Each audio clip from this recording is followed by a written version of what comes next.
iroi loiba saireng taret chuba saireng asina khoigi Emily Dickinson kauba saireng kabi aibi amana iba a day have saireng asini saireng asi iriba Emily Dickinson gi maramda karium khara khoi lairi ga sida piri basi pamina si page number 152 da haidok laga Emily Dickinson is an American poet and she grew up in Amherst in Massachusetts. She wrote her poems secretly and kept them hidden from her family. She wrote more than 1,000 lyrics.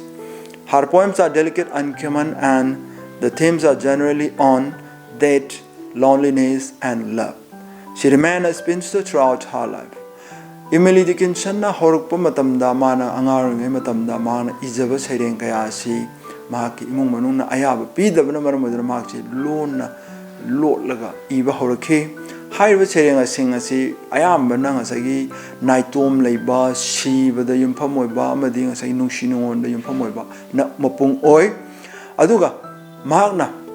ngasagi mapunji chupasi mayum adum pandana lenkhi adumba misal asi Amherst kauba Massachusetts ki mafam amada chawrukhiba kabini haiba Emily Dickinson na iriba saireng asi maramda overview amakak akogi page number 152 lairi ki sargo sida yauri A Day is an allegorical poem. The sunrise and the mysterious display of color during it is described as symbolic presentation of birth. The sunset painted to bring in a sense of mystery represents the mystery that is that, which takes us to the mysterious world of death. Saireng asi mapung oina ngasai symbols kaya seasonable allegorical hairagadi adumba symbols kaya seasonable saireng amani akogi Emily Dickinson na iriba saireng asi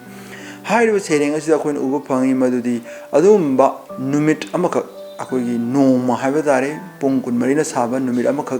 kabi asina maagna sandongna taana na honari madudi ayuk nong phung ngan ba matam asina nongalakpa nungcha mangal akoi phangba asibuna miyoibuna mapok mapolakpani haidana maagna changdamna honari amadi asagi numina taakhiba asibuna miyoibuna maaki punsi chingjel loiraga maaki akoi punsi thupkhibudubu maagna changdamnari aduga ngasagi miyoibuna polakpa asigidi mahak afam horakpham mawong loina khangma ngami adubu miyoibuna sikhiba asigidi masak mawong madudagi tungda kari oirakadagi habesti mak angakpa mapoi haidana kabisina inanaba honari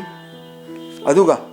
saireng asida kabina ayamba mahana seasonary device metaphor kawi metaphor habisi akoina karino haragade is a way of describing thing in terms of another atoppa object ama akoina madugi object to chap manena hairaga seasonaba changdamnaba mong adu akoina metaphor kawi khudam oina se akoina manipur gi bir tikendrajit Manipur ki nongsani haibasi ngasai Manipur ki bir tikendrajit ki magun aduga nongsagi matik mathongna lebi magun aduga changdamna bani adumaina ngasai gi changdamna gadori object adumagni haina phongdokpa makhal asi bokoina metaphor kawi haiba metaphors asi kabi asina yam phajana ningthina mafam chana sijinai khudamoina a day haiba sereng asimaksu magna adumba asiba amadi miwebina polakpagi metaphor amagum magna sijinabani Howjik saireng asi ong pamina si A day I'll tell you how the sun rose a ribbon at a time. The steeples swam in amethyst. The news like squirrels ran. Ahoba saruksida kabisna hairi madudi nungal e habasi ai haiba ngamgani maramdi nungalakpa matamdadi mangal sina ngasagi machu khena khena bakaya utlaga sagi oirai koi nongan ba haibase aduga hairiba adumba nongalakpagi koi process se masi yamna tamna chatpa oidi yam yana jarna ohongba nairakpa sibu magna khairoina yamna khingna chen chongdana chanabaduga pangkhagoina mana palli hairiba nongalakpagi mangal na fudorokpa matamda ahanba da akoina hek थेंगनगबसी मंगालगी इपाकता तावरगा लेबसे अखोइना लाइसंग अमगी मतोल ख्वाइदगी वांगबा सरुकता लेबदु स्टिपल साइन खंगनै हाइरिबा सिम्बा असिबु माहना चांगदमनरी मंगाल न ngसागी यामना अखोइगी फुगाइ न ngसागी येइबदुबु ngसागी फुदोंमाय मंगालना मंगालगी इपाकता तावरगा लेबगुम कबेसना फोंदोगले The hills untied their bonnets, the bobolinks began.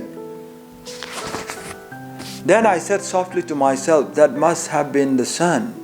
Adagidi nongalakpa matam se kabi asina amambaga anganbagagi ngasagi akoi onnarakpa mikup adupu mahana mamlingai matamdadi akoina karigumba posak amata lapi kai oirsu naklabasu ubo ngamdabanna ngasagi ching khudimang ase mahagna phijang amana khumjilaga kokhum amana kupaga lekhibagum kabi asina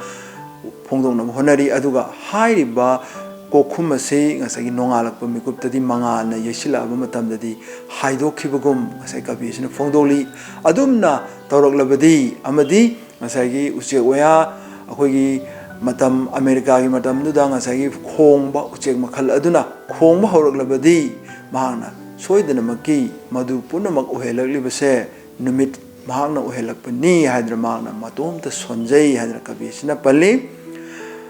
mathang gi sarukta mahana mu phongdoli. But how, he said, I know not. There seems a purple style which little yellow boys and girls were climbing all the while. Ngasagi numina takibasidi ai matau karma takibno ai khangma ngamde aina haijaba ngamba haibu ngasagi siri amakha kaira amakha ngasagi adumba ahanba numina tholakpa matamdadi ngasagi mana khara light over khara bright over purple gi machu ama sijinaraga amethyst and mana haikibani adubu numina tarakpagi matang asana mana khara dark over machu ngasagi purple lai sijinaraga adumba purple machu gi style kaira amakha adumna ui mahariba sidang asagi chen chongdana sanajaba nupa amcha nupi mcha kayana sum mathang asai punsigi stages kaya sum lan khalakpagum kabi sina phongdokle till when they reached the other side hariba stage adugi olakpa asagi mathangi saruktadi kadaida makoina thengnai madudi a dominie in grey put gently up the evening bars and led the flock away ding asagi adumba angang ching aduna nupi macha nupa macha kaya aduna ngasai chen chongdana sum sanadana lakhiba lambel ado